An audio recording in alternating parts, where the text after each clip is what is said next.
Hey everybody, this is Craig Garber from kingofcopy.com with this week's Ask Me Baby question of the week. I'm standing here out by my banana tree. I don't know if you can see that up there. Got a nice crop of little tiny finger bananas coming in. They usually come out around October and they are really delicious. One year we had 3 giant bunches like this, and it's nice to come out here. I come out with my daughter usually, and we pick them and then we peel them and we freeze them. Of course the picking them is nice and the growing them is nice, but the peeling them ain't so nice. Anyway, this week, let me go through our questions. Alright, some really good questions sent in, and please keep sending those questions in. Just go to kingofcopy.com/askmebaby, and I'll answer these every Friday. A couple of exciting things to look forward to is in a couple of weeks I'm flying up to New York City to film the videos for the launch of my book, How to Make Maximum Money with Minimum Customers. If you haven't yet registered for that, go to kingofcopy.com/max.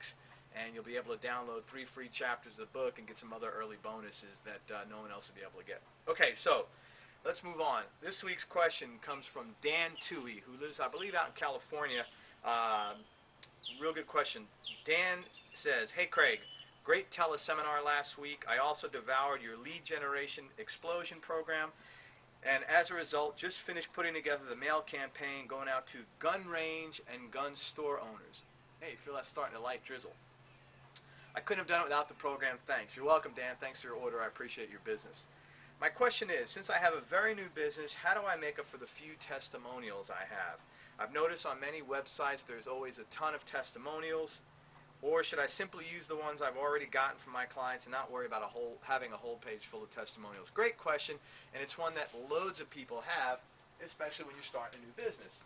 So here's the deal. First of all, testimonials are very important. Don't ever make up testimonials because, number one, it's lying, and lying isn't good. And number two, organic testimonials come from the heart, and they're going to be able to tell you what people want, what people like about you and your products and the results they get. And you can never do as good as your clients are doing. Now, I'm not saying you shouldn't tell people the kinds of testimonials you want as far as results-oriented testimonials as opposed to, you know, Dan's a cool guy, because that's not going to help you sell anything. But Dan was very effective in getting things done. He promised me this, and he delivered that. So here's what you want to do. Yes, you want to take all the existing testimonials you have. But what you also could do is, I know you've had some other businesses, take the testimonials that were sort of like character testimonials and use those. Now, it might sound a little contrary to what I just said about being results-oriented, but what you want to do is take those testimonials that attest to your integrity and use those. Hey, we're going to shift back underneath. Why don't you just go underneath there, Nick? I'll stand out here in the rain. All right, so why don't you take those testimonials that are sort of character-oriented but attest to your integrity and your ability to do the things you say you're going to do and more, because that's who you are and that's going to be relevant regardless of what you're selling. Now, as to your business itself, first of all, we recently got involved in shooting guns. I love that industry. I've actually got another business with a partner of mine out in Idaho, and in some related sense, we're going to be doing some similar things, not in the same marketplace at all, but in a related, gun-related sort of marketplace. Now, a couple of things I want you to be concerned about with respect to gun range owners. I don't know how business-oriented those guys are. I know nothing about the marketplace. But one of the things you want to make sure you're selling them is not marketing. You're selling them results. You're selling them a way to get more traffic in the store, a way to get more people using them on a continuity basis. I would encourage them to implement continuity programs. So like myself, for example, I like going to the gun range, but if they offered me a continuity program where it paid for me to go twice a month, for example, I would subscribe to it. It would get my ass in there more often, and it would get them a steady stream of money.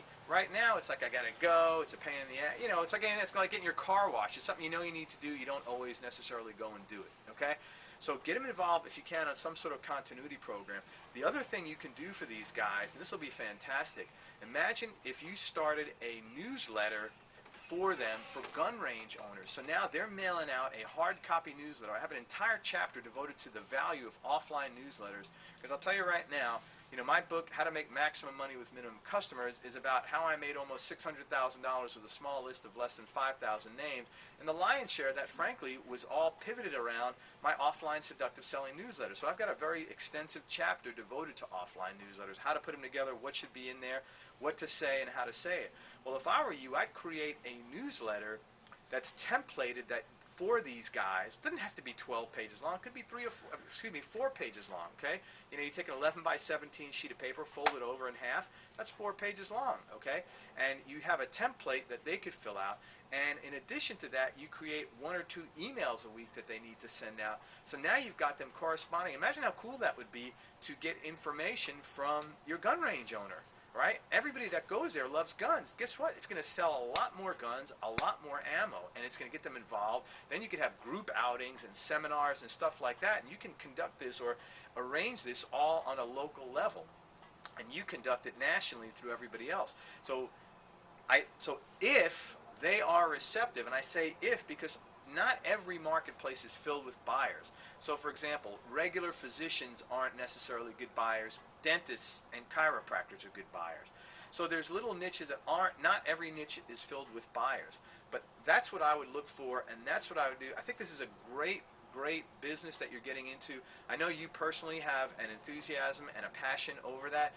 Briefly, I took a quick look at your website. You need to shorten it. Your squeeze page is too long.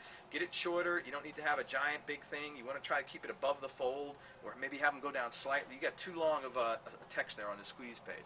Anyway, I hope I've answered your question. Real good question. For those of you that want links to some of the information I said, the program Dan's referring to is called Lead Generation Explosion. You can find that at kingofcopy.com/leads. It is, to the best of my knowledge, the only program that explains two-step lead generation and it shows you how to actually write a long-form free report or sales letter, which you can use offline or online. The other program that he talked about, of course, was my seductive selling newsletter, and you can get that at kingofcopy.com/SSNL. Well, it looks like the rain is passing us, but here in Florida, you never know, maybe back anytime soon. Just want to tell you to have a nice weekend. This is Craig Garber signing off, saying go sell something, and submit all future questions to kingofcopy.com.